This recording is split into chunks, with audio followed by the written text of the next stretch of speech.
Bom, comecei a gravação. Com referência à avaliação, tem alguma dúvida, gente, da nota, da correção? Ou tá tudo ok?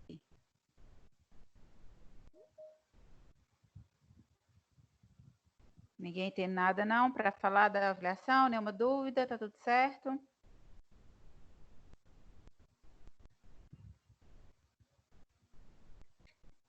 Então, vamos lá, né? Unidade 3, seção 1. Lembrando que essa disciplina é DIB. Então, vocês têm que fazer tudo, unidade 1 e 2, encerrar, porque vale ponto, né? Tem as tutoras à disposição de vocês, vocês podem tirar dúvida com a tutora, porque a segunda avaliação, valendo 4.000, que provavelmente será presencial, é a que vai vir pronta, né, da instituição. E pode ser que venha difícil, pode ser que cobre muita coisa. Então, aproveitem aí as tutoras para tirar dúvida caso apareça, ok? Vamos começar então. Unidade 3, seção 1, né? Aula 7. Delineamento de estudos epidemiológicos. Por que é tão importante essa sessão? Porque aqui vai dar vai orientar, né? Vai explicar aí quais são os tipos de estudo epidemiológico que são possíveis, né, de serem realizados, quais são os mais viáveis, quais são os mais confiáveis. Para que isso tudo? Para quando a gente for estudar, pesquisar artigo científico, a gente ter pelo menos uma confiança de que foi feito um tipo de estudo adequado, com a quantidade de pessoas adequada, o número real, que realmente pode estar nos dizendo alguma coisa. Então, aqui vai abordar quais são os tipos, né, de estudo que existem, quais são os mais utilizados, e para a área de saúde, qual que é o melhor, qual que é o de maior credibilidade mesmo, né, na área científica. Por quê, gente? Artigo científico, qualquer um pode publicar. Você pode resolver, estou de quarentena, vou aqui escrever um artigo e publicar, né? Então, tem vários que você joga aí para pesquisar em qualquer site, que vai aparecer muitos e muitos e muitos tipos diferentes, que a gente fica até doido. Qual é que está falando verdade? Por exemplo, não sei se vocês já fizeram essa pesquisa, mas se vocês fizerem qualquer pesquisa de um tema polêmico, por exemplo, óleo de coco é bom ou óleo de coco é ruim para a saúde? Óleo de coco é bom para emagrecimento? Óleo de coco é bom para o colesterol? Qualquer questionamento que vocês tiverem sobre óleo de coco, se vocês jogarem e começarem a pesquisar sobre óleo de coco, vocês vão achar inúmeras publicações. Tanto que falem que óleo de coco é bom, que óleo de coco emagrece, quando que falam de que óleo de coco é ruim, aumenta o colesterol, engorda. Por quê? Porque também tem a indústria, né? Dinheiro por trás. Então, alguns artigos você pode perceber lá no final que vai estar lá o nome de quem está publicando. É a Nestlé, é a Suporte, qual é a marca? Então, quando é um artigo vinculado a alguma marca de suplemento, ou até mesmo alguma marca de óleo de coco, você tem que ficar meio com o pé atrás. Por quê? Será que eles fizeram um estudo realmente real? Será que eles fizeram por quanto tempo essa análise? Quantas pessoas foram analisadas? Então, tudo isso tem que ser levado em consideração para a gente realmente utilizar um artigo, né, como base, para a gente poder citar em alguma como referência em palestra ou postagem, né? Porque agora todo mundo que está na área de nutrição está tentando produzir bastante conteúdo, né, para rede social, e todo conteúdo que um bom profissional produz para rede social tem que ter embasamento científico. E embasamento científico, principalmente, de bons artigos, né? Então, e aqui só vai indicar mesmo para vocês quais são os tipos, para vocês entenderem um pouco quando vocês começarem a pesquisar sobre artigo para poder, para a vida mesmo, para estudar. Porque, gente, uma das formas melhores hoje em dia para a gente estudar, para a gente se atualizar, são os artigos. Porque livros, muitos dos livros de nutrição foram escritos há mais de 20 anos atrás. Aí tem uma atualização ou outra, uma nova edição, Mas como a área da saúde, cada dia é uma doença nova que se descobre, né? É um tratamento novo que se descobre, uma vacina nova, uma medicação nova, é uma velocidade muito grande de atualização, que os livros nem sempre dão conta, né? Então, os artigos científicos bem escritos, bem pesquisados, bem embasados, estão aí para nos ajudar na atualização. Mas é importante observar essa questão de como foi escrito, ok? Alguém tem o hábito de pesquisar, de ler, de pegar um artigo até mesmo em outra língua, traduzir ou não? Só o básico mesmo, só para o TCC mesmo? E aí, como é?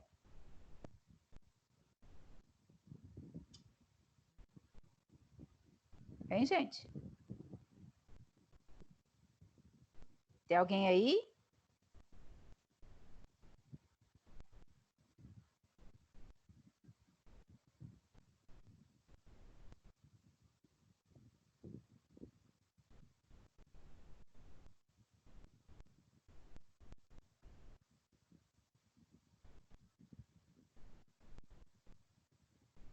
Gente, tem alguém aí? Alô, boa noite. Tem, tá todo mundo aqui. E aí, me respondem, por favor, como é? Como que vocês estão fazendo TCC? Qual é o método que vocês estão utilizando para pesquisar ou não estão pesquisando nada de artigo científico? Eu comecei por causa do TCC. Pois é, e aí agora o TCC vai ser o quê? A porta mesmo de entrada para vocês entenderem. E é muito importante vocês entenderem para saber onde buscar, né? Porque, igual eu falei, tem muito artigo publicado, a gente encontra muita coisa na internet, mas você pode eliminar aí mais de 50%, porque muitos são pagos, né, para falar o que a maioria das pessoas querem ouvir. Tipo, igual eu dei o exemplo, óleo de coco é bom, que tomar óleo de coco no café em jejum vai emagrecer, né? Desconsiderando a questão da quantidade calórica do dia, desconsiderando a porcentagem de lipídio da dieta do dia, só quer dizer ali, uma pessoa de 200 quilos, é só ela colocar uma colher de óleo de coco no café e malhar em jejum que ela vai emagrecer. Então, existe artigo assim? Existe. E existe vários artigos no mesmo nível, querendo provar alguma coisa que está na moda, mas não foi feito da maneira correta. Ok? Então, aqui vocês podem achar os termos, uns nomes meio complicadinhos, podem ficar meio perdidos, mas é para estudar, porque isso aqui é muito importante para a vida. Até mesmo, tipo, professora, mas eu nunca vou escrever um artigo, eu não quero saber disso. Mas se você for exercer a profissão, uma das formas de atualização é a leitura de artigo. Então é importante saber por isso. Ok? Então, vamos lá. Vocês estão vendo o slide, né?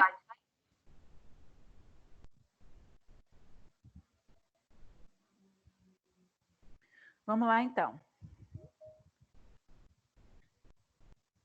É importante saber diferenciar os tipos de estudos e aprender a aplicá-los.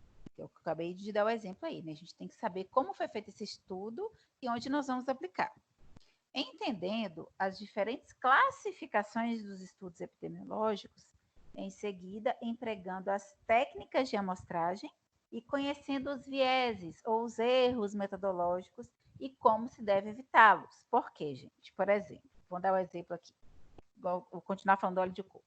A pessoa ela tem uma alimentação completamente desregrada, ela toma Coca-Cola e come pizza no café da manhã, não pratica atividade física há anos, está obesa.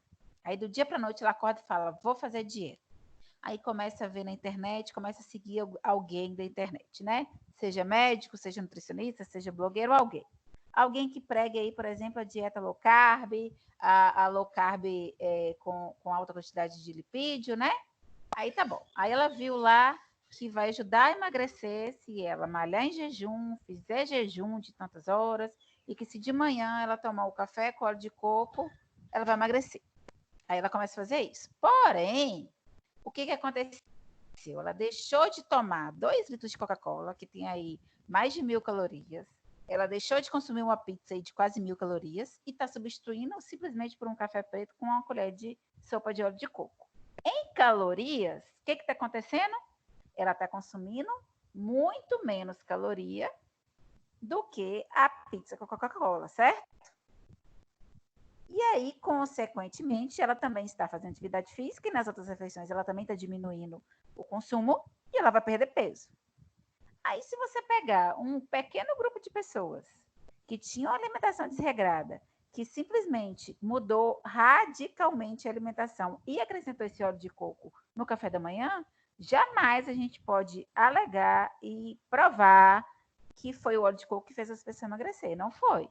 Só se ela tivesse continuado a consumir a mesma quantidade de caloria diária e acrescentado o óleo de coco no café, que aí ia emagrecido, que aí sim a gente poderia afirmar que foi óleo de coco. Só que geralmente esses estudos, alguns estudos são lançados para impactar, mas aí não foi feito por um tempo prolongado, né? Não analisou essa rotina da pessoa como era antes do consumo. Então, isso é o quê? É um erro, né? Isso aí é um viés que a gente fala, é uma hipótese que não está sendo levada em consideração, que pode distorcer o resultado final. Então, por isso que a gente tem que analisar muito bem, principalmente na hora do artigo que cita a quantidade de pessoas, se teve o placebo, se teve as pessoas que estavam utilizando, se teve as pessoas que não estavam utilizando, se teve se cruzou aí os dados do que não estava com o que estava, com o que achou que estava, que é o placebo. Então, tudo isso a gente tem que interpretar quando a gente for estudar um artigo científico. Ok? Perguntas? Deu para entender o que eu falei?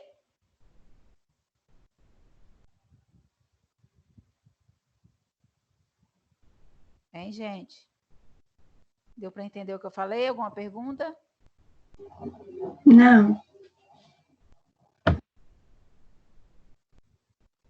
Então, vamos lá. Classificação dos estudos epidemiológicos, né? Nós temos as classificações. Estudos descritivos. Os estudos descritivos objetivam informar sobre a distribuição de um evento na população em termos quantitativos, quantidade. Eles podem ser de incidência ou de prevalência. São utilizados para alcançar dois objetivos principais: identificar grupos de risco, o que informa sobre as necessidades e as características dos segmentos que poderiam beneficiar de alguma forma de medida saneadora, né? Daí a íntima relação com a epidemiologia, como a prevenção de doenças e o planejamento de saúde, e seguir explicações para as variações de frequência, o que serve de base ao prosseguimento de pesquisa sobre o assunto através dos estudos analíticos. Então, vamos lá. Esses estudos analíticos, o que acontece? Eles são geralmente, usualmente, subordinados a uma ou a mais questões científicas, as hipóteses que relacionam eventos. Gente, com o microfone ligado aí.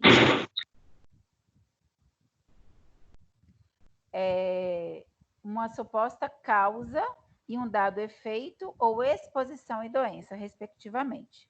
São estudos que procuram esclarecer uma dada associação entre uma exposição em particular e um efeito específico. Por exemplo, a exposição, a causa e o efeito. A exposição seria o quê? O fumo, o cigarro. A pessoa que está exposta ao cigarro, que fuma há muitos anos, qual será o efeito dessa exposição? Um câncer de pulmão, por exemplo, né?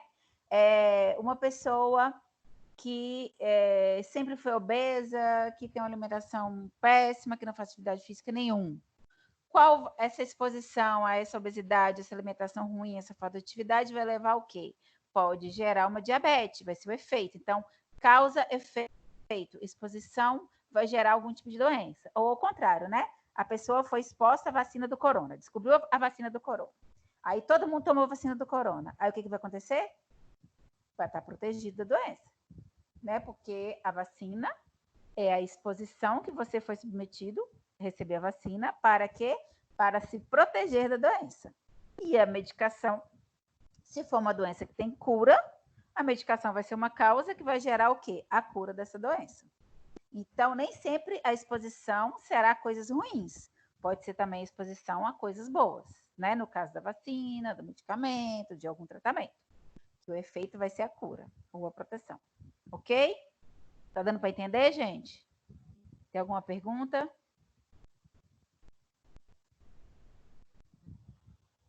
Não? Não. Então vamos lá. Nós temos os tipos de estudo, né?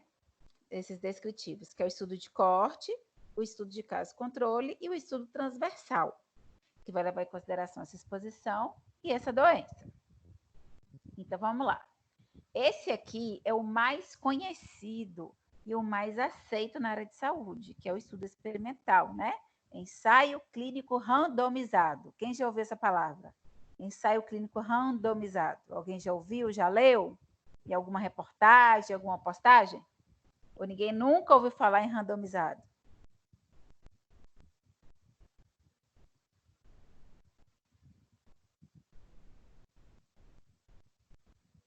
Ninguém nunca ouviu falar essa palavra randomizado, gente?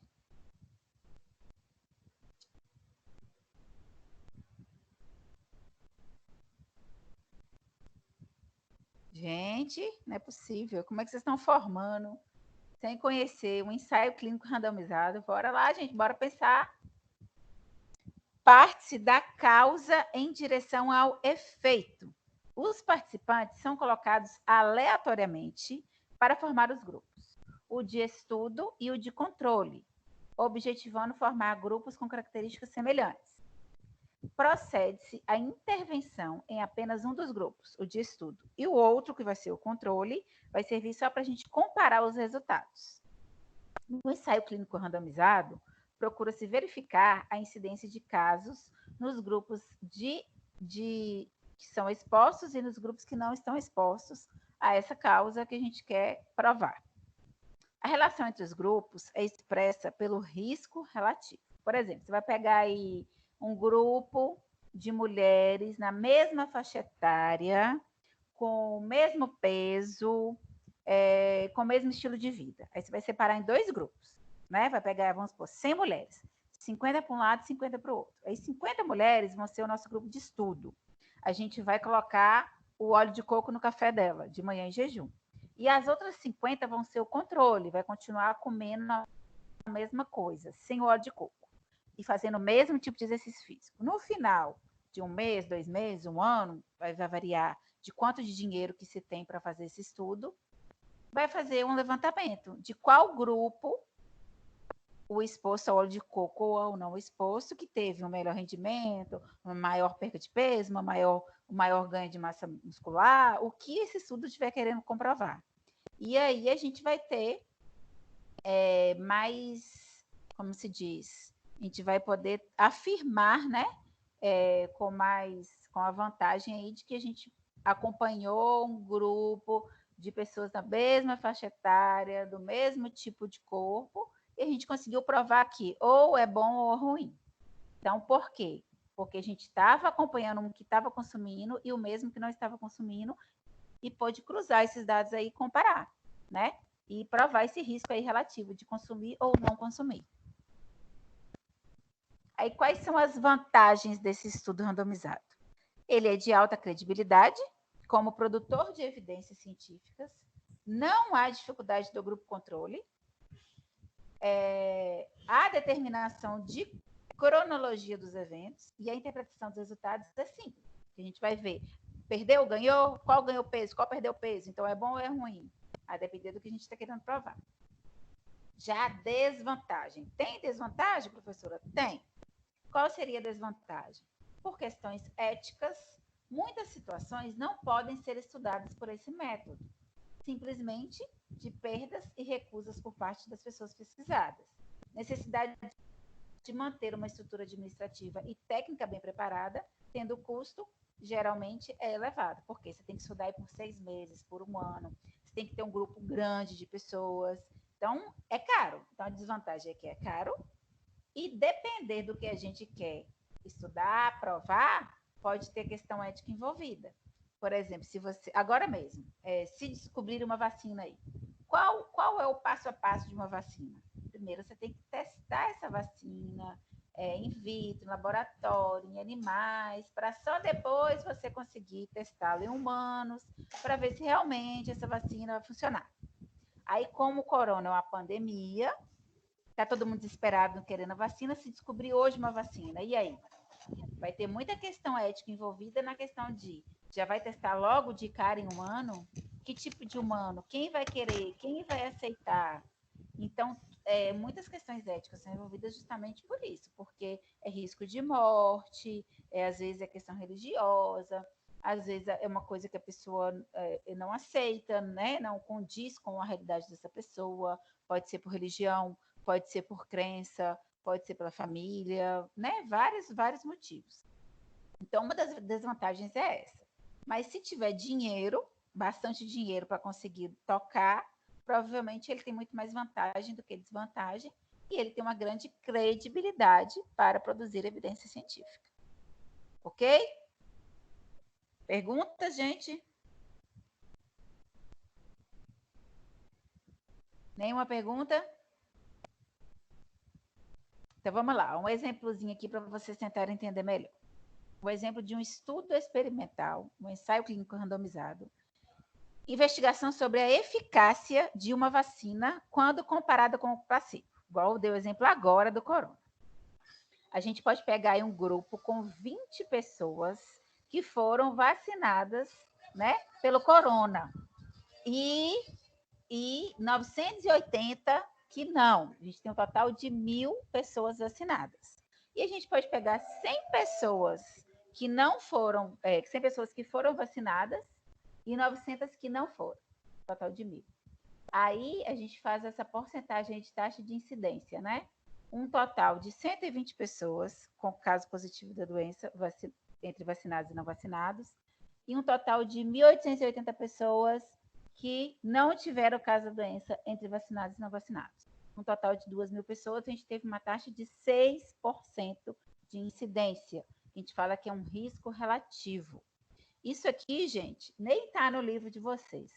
É só porque algumas vezes você pega um estudo, está estudando ali, lendo aquele estudo, e aparece esse tanto de porcentagem, aí você pode ficar meio perdido, sem saber se é bom, se é ruim, se teve efeito, se não teve. Então, aqui é só para vocês guardarem mesmo, caso vocês tenham alguma dúvida lá na frente, na hora de interpretar algum artigo.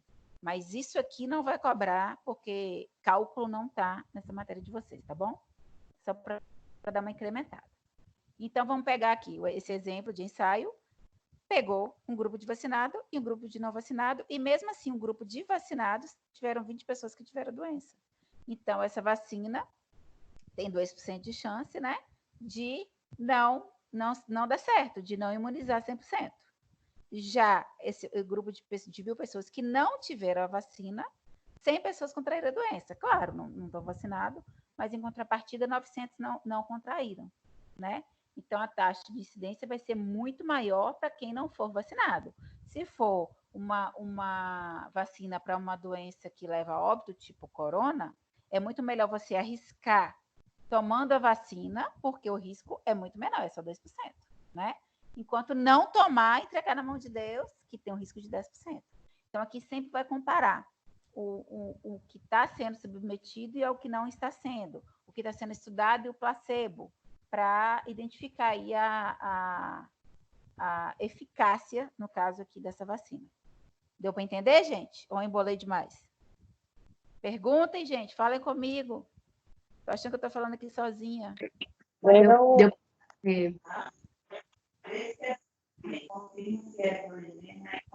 Entendi muito, não. Então, é um risco relativo. Você pode pagar para ver tomando a vacina e ter 2% de chance de morrer, ou você pode resolver não tomar vacina e ter um risco de 10% de morrer, por exemplo. Então, aqui está provando que a vacina é melhor do que não vacinar. Isso aqui é utilizado quando está criando um novo medicamento ou criando uma nova vacina, você tem que provar que é melhor. Por mais que algumas pessoas podem não ficar totalmente imunes, é melhor você tomar vacina. Aí esses números são para realmente provar. Tá. Entendeu? Aí faz esse cálculozinho aí de risco relativo, que é o que é o risco relativo? É a taxa de incidência dividida de vacinado dividido pelo não vacinado. Tá aí embaixo, ó, RR. 2 dividido por 10, que vai dar 0,2. Ok? Mas isso aqui, gente, não precisa decorar, né? Nada, que isso aqui não quer na prova, não. É só que eu achei que seria uma forma melhor de vocês entenderem a importância e por que o ensaio clínico randomizado é mais utilizado. Porque consegue provar com números. Entendeu? Entendi. Perguntas ou pode ir para frente? Pode ir. Estudos de corte. Semelhante ao de ensaio clínico randomizado, pois também parte da causa em direção a um efeito. A diferença é que, neste caso, não há alocação aleatória da exposição. Grupos são formados por observação das situações na vida real. No estudo de corte, faz-se a mesma comparação do que no estudo clínico. Incidência de casos, nos grupos de expostos, nos grupos de não expostos. Oi? Mas tá por observação. Aí as vantagens. Produz medidas diretas de risco relativo, alto poder analítico, simplicidade do desenho, facilidade de análise, não há problemas éticos quanto a decisões de expor as pessoas a fatores de risco, porque já está acontecendo, você só está observando o que está acontecendo, né? Cronologia dos eventos é facilmente determinada, 1 mês, 1 semana, 1 ano, 5 anos. Muitos desfechos clínicos podem ser investigados. Agora nós temos problemas. Quais são os problemas? Ele é inadequado para doenças de baixa frequência, pois teria que ser acompanhado um grande contingente de pessoas. E se for uma doença de baixa frequência, a gente não vai ter um grande número de pessoas para comparar.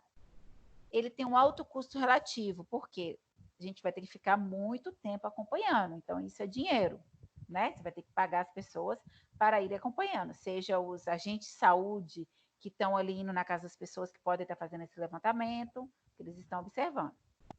É vulnerável a perdas, pode ser afetado por mudança de critério diagnóstico, por mudanças administrativas e por mudança nos grupos, né? Indivíduo que mudou o hábito, a rotina, começou a fazer exercício, pode também afetar, no final, o resultado. E devido ao longo tempo de segmento, né? A presença de variáveis pode ser confundidoras também.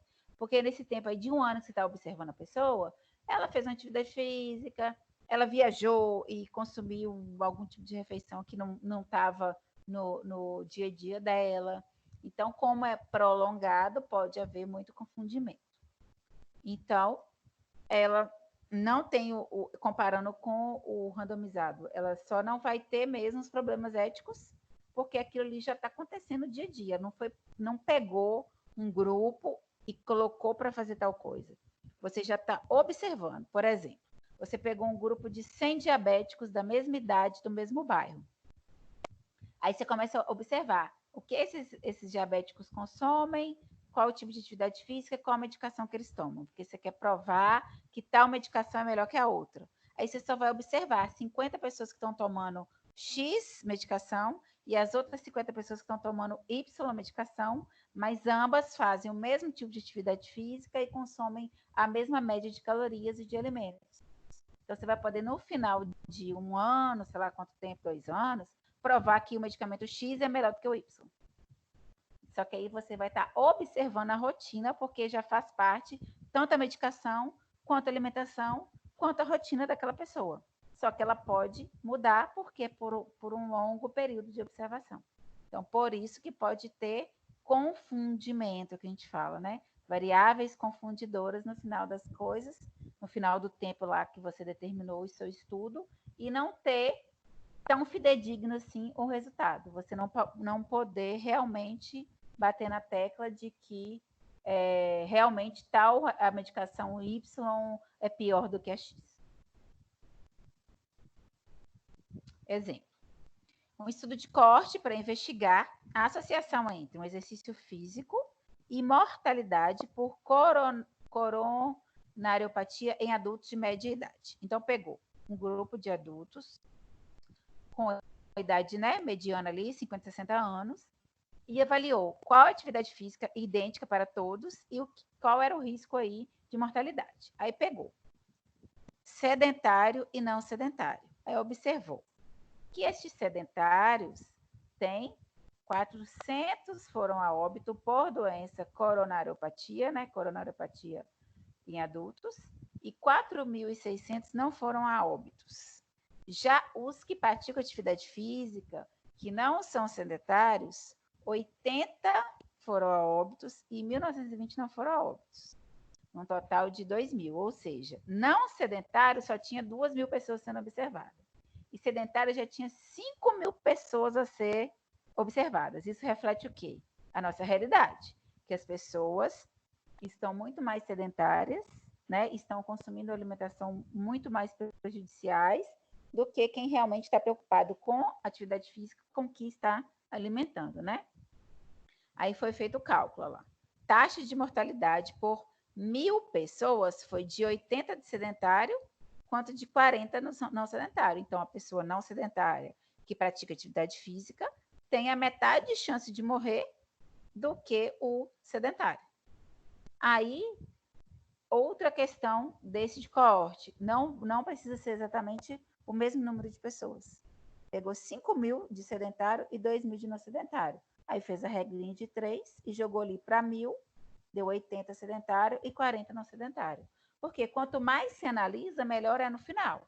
Pelo fato de que muitos podem mudar, podem resolver fazer atividade física, pode mudar a alimentação, que no final vai dar um resultado diferente do que a gente esperava. Ok? Então vamos lá, vamos interpretar esse exemplo aí. Para cada 2 óbitos do grupo de sedentário, houve no mesmo período um óbito do grupo de pessoas que se exercitam regularmente, que não são sedentárias. O indivíduo sedentário tem, portanto, o dobro de chance, né? 100% mais de chance de morrer por doença coronariana que um não sedentário. Neste estudo, há limitações próprias decorrentes da alocação dos grupos, de estudo de controle e por não ter sido aleatoriamente. Outros fatores de risco podem ter contribuído para diferenças encontradas, pois estes 2 grupos provavelmente são diferentes em termos de tipo de dieta, o peso corporal, o hábito de fumar e outros fatores que aumentam o risco de doença cardiovascular. Porque para ser fidedigno, a gente tinha que ter pego pessoas do mesmo sexo, mesmo peso, com um consumo alimentar bem próximo e com hábitos também de fumar, de beber, de estresse de trabalho próximos, para a gente ter realmente um resultado ali fidedigno. E nesse caso não foi, né? Pegou, só analisou a questão de fazer atividade física e de não fazer. E esses fatores de risco são complicadores para a interpretação dos resultados, que são chamados de variáveis confundidoras, justamente por isso. Porque não são grupos idênticos. Então, tá atrasada, viu? Essa foi boa agora, velho. Ave Maria, já entra fazendo barulho, Thaís? Entra atrasada. Primeira aula que você vem, já chega fazendo esse barulho? Ai, ai, ai, viu? Thaís, você não tá isso, né, fia?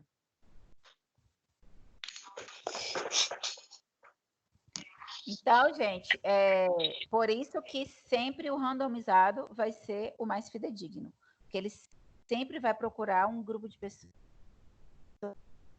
praticamente idênticos em relação a peso, estrutura corporal, idade, sexo e hábitos, ok? Vamos agora para o estudo de caso-controle.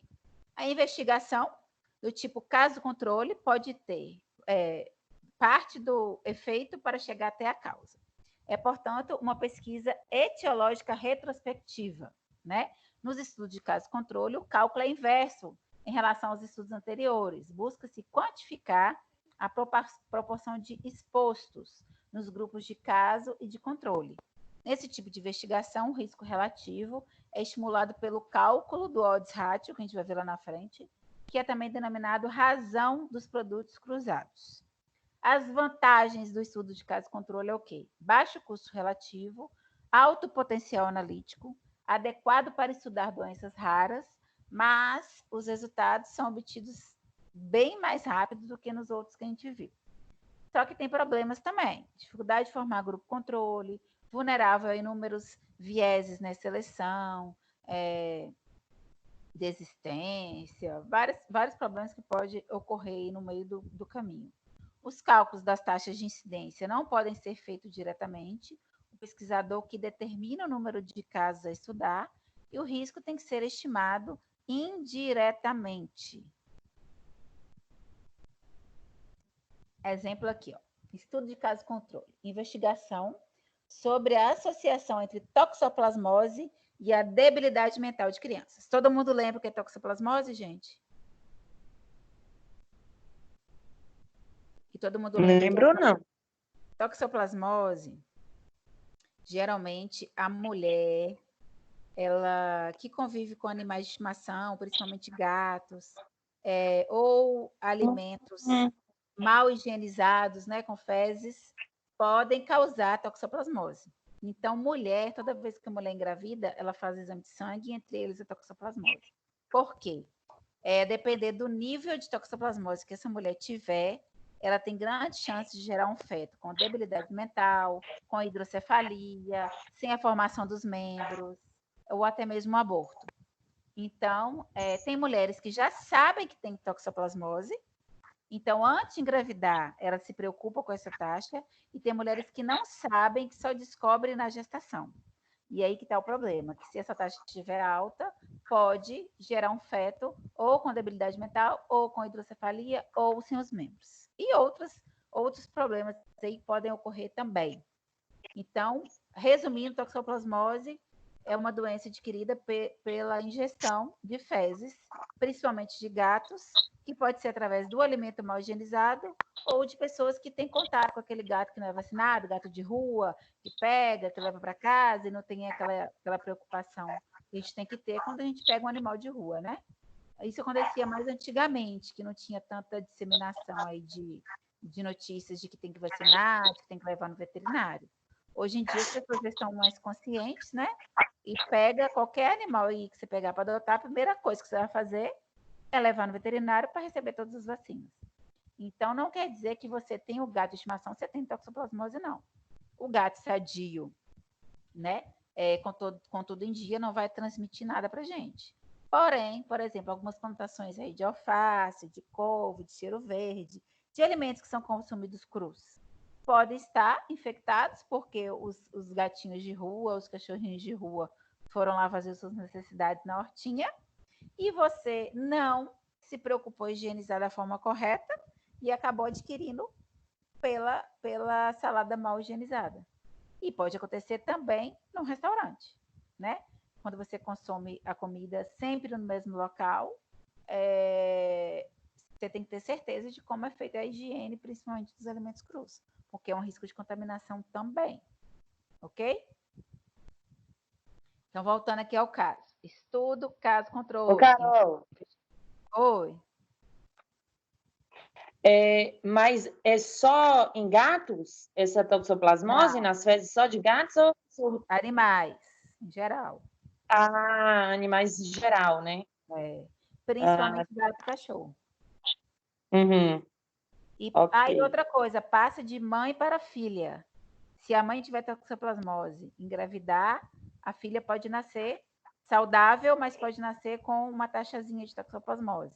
Então, toda mãe que sabe que tem e tem filha, geralmente ela tem que acompanhar ao longo da vida essa taxa. É transmitida de mãe para filha. Só filha? Filha. Só...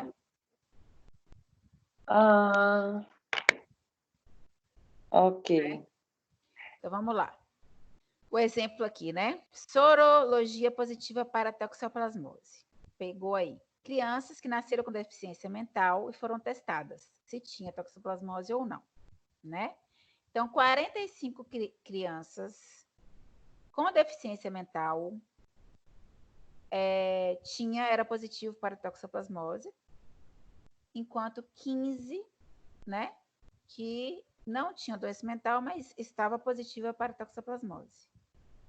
Enquanto pegou um outro grupo com 255 casos positivos de deficiência mental, mas que não tinha toxoplasmose deu negativa, contra 285 crianças que não nasceram com deficiência mental e não tinham toxoplasmose, né? Ele analisou, já aconteceu, a mulher já engravidou, a mulher já tinha toxoplasmose e essa criança já nasceu com deficiência mental, já diagnosticada. Então, isso é o quê? É um caso que já aconteceu. Então, o estudo de coorte, de caso controle, é quando já aconteceu. Então, vai ser retroativo, já aconteceu, e você vai fazer o passo inverso. Essa criança que tem deficiência mental, como que deu o exame dela? Negativo ou positivo para toxoplasmose? Ah, deu positivo. 45 casos. E essa aqui, deu positivo ou negativa? Deu negativa. Ela tem doença mental, mas deu negativo para toxoplasmose. Não foi a toxoplasmose que originou essa doença mental nesse feto, nessa criança. Ok? Deu para entender que é o retroativo? É depois que aconteceu que vai estudar, e não antes. Então, não tem como você controlar. Você já tem que pegar uma coisa que já aconteceu. Poderia ser feito, por exemplo, em amputados. Todos esses amputados foram por conta do diabetes? Sim ou não? Aí você pode fazer o estudo. Alguns foram porque um acidente de moto, o trem passou na perna, um acidente de carro. Não quer dizer que todos os amputados foram necessariamente devido à complicação do diabetes. Então, você pode fazer qualquer tipo de estudo, mas só depois que já aconteceu. No caso do estudo, caso controle de corte. Ok? Deu para entender?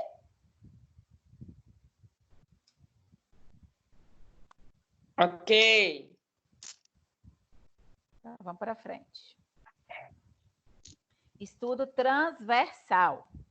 Neste estudo, causa e efeito são detectados simultaneamente. Ao contrário dos outros métodos, é somente a análise de dados que permite identificar os grupos de interesse, os expostos, os não expostos, os doentes e os sadios, de modo a investigar a associação entre a exposição e a doença. A associação é feita como no risco relativo, porém, denomina-se razão de prevalência, relação entre a prevalência entre expostos e entre não expostos. Pode ser feito o cálculo também pelo ódio rádio. Quais são as vantagens? Baixo custo, alto potencial descritivo, subsídio ao planejamento de saúde, simplicidade analítica, rapidez, objetividade na coleta de dados, facilidade de obter a amostra representativa da população, etc. Qual é o problema? Pode ocorrer vulnerabilidade a vieses, né, especialmente durante a seleção. Baixo poder analítico, é inadequado para testar hipóteses causais. Os pacientes curados ou falecidos não aparecem na amostra, o que mostra um quadro incompleto da doença. Vai alterar o viés de prevalência dessa doença.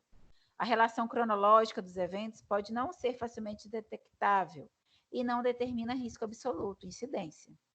Então, se vocês pegarem um estudo transversal, geralmente ele não vai ser 100% porque ele tem muitos problemas. Exemplo, um estudo transversal.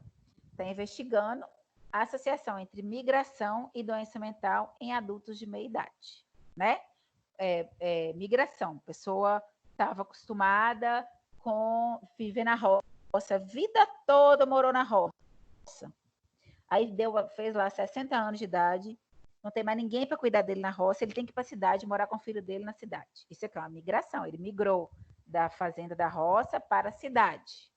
E quanto isso afetou ele mentalmente, levou a uma depressão. É isso que está analisando aqui. Pegou, né? Pessoas com doença mental. 18 pessoas que tinham doença mental eram migrantes, enquanto 21 pessoas que tiveram doença mental não eram migrantes. Em contrapartida, 282 pessoas que migraram da roça para a cidade não tiveram doença mental, né? Quanto 279 pessoas não tiveram doença mental e não migraram. Aí deu 6% de prevalência de doença mental para migrantes contra 3% de doença mental para não migrantes. Então, está provando o quê? Que é um risco aumentado, né, de doença mental de 6% para o migrante. Quando se migra, está mudando de local, está mudando de rotina, está mudando de hábito, pode interferir mentalmente. Por exemplo, agora, ninguém está migrando, né? Ninguém pode migrar para canto nenhum, mas já está todo mundo por aqui explodindo, desenvolvendo, ou quem já tem um gatilho para doença mental, a questão do isolamento social, né? Então, aqui já é o contrário. A gente já está surgindo, aparecendo mais doença mental aí por conta de não poder migrar, de não poder viajar, de não poder passear, né? Mas aí é mais uma forma de observar. Já aconteceu, né? Já está instalada a doença mental ou não está instalada, e aí começa a investigar. Você está migrando de onde para onde? O que mudou na sua rotina? Então, você acha que foi por conta disso que você está com depressão, está com alguma doença mental? E aí vai anotando. Mas pode ter erros, porque foi durante quanto tempo? Às vezes a pessoa mudou já tem 10 anos e a depressão surgiu agora. Então, não foi porque ela mudou, porque ela migrou, né? Agora, se acontece nos primeiros meses, aí sim você pode alegar que surgiu devido às mudanças, porque foi recente, não de 10 anos atrás. Ok? Perguntas? Então, vamos lá. Questões centrais e forma de análise de dados nos diversos tipos de estudos. O clínico randomizado, que é o mais utilizado, qual é a questão central? Quais são os efeitos dessa intervenção? Qual é a análise de dados? A incidência do efeito em expostos versus a incidência do efeito em não expostos, né? Que a gente viu o exemplo, acho que foi da vacina, eu até esqueci. Corte. Quais são os efeitos de exposição ao fator de risco? E o que a gente vai analisar? Incidência desse efeito em expostos versus a incidência desse efeito em não expostos, que está quase igual ao randomizado, né? Porém, o mais fidedigno é o randomizado. Caso controle. Quais são as causas do agravo à saúde? É a questão central. E o que a gente vai analisar? A proporção de expostos em casos versus a proporção de expostos nos controles. Transversal. Quais são as frequências dos eventos? E estão a exposição e a doença associadas? É que a gente vai analisar a prevalência do efeito exposto versus não exposto e a proporção de expostos em casos versus o controle, né? E ambas as comparações são possíveis. Ok?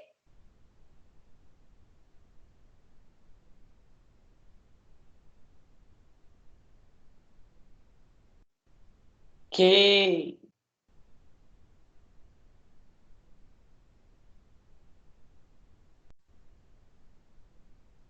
Lembra? Caiu, gente? Eu caí, Deu eu uma acho, né? travada. Falando, tirem um print aqui Deu desse uma resuminho. travada. Tirem um print desse resuminho aí, que esse resuminho aí vai ser só um a mais do que está na matéria no livro de vocês. Porque como essa matéria é blended, vocês têm que focar mesmo no que está no livro. Tá bom?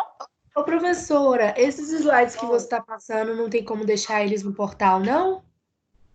Mas a aula, eu estou gravando a aula e está lá. Ah, tá bom, então. A aula está lá. Agora eu vou encerrar a gravação e já posto lá a aula. Tá jóia, então, Com tá todos bom. esses slides, tá bom? Bom, tá bom. Perguntas, gente? Perguntas? Aquela Podemos atividade encerrar? é para que dia mesmo? Eu tenho que abrir. Para semana que vem, acho que quarta-feira. Dia 29. Ok, querida. Ah, dia 29. Então, tá bom. Boa Tá bom. noite, então. Boa noite. Boa noite, bom final de Boa semana. noite. Final de semana. Tchau, pessoal.